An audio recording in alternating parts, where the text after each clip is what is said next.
ازيك يا دوتي؟ تخيل ان زمان كان في نوع من الفاكهه كان بيتمنع في اوروبا علشان مرعب. ايوه، هو البطيخ.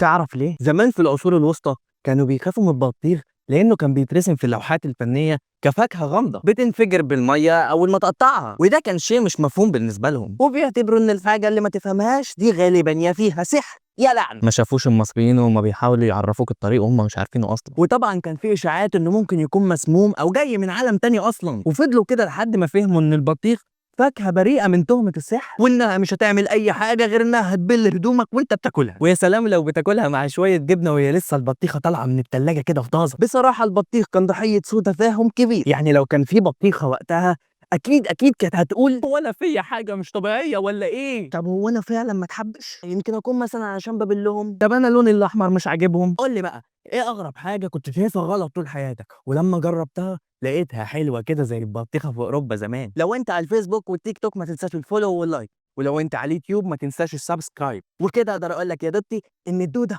خلص الحدوته. توتة.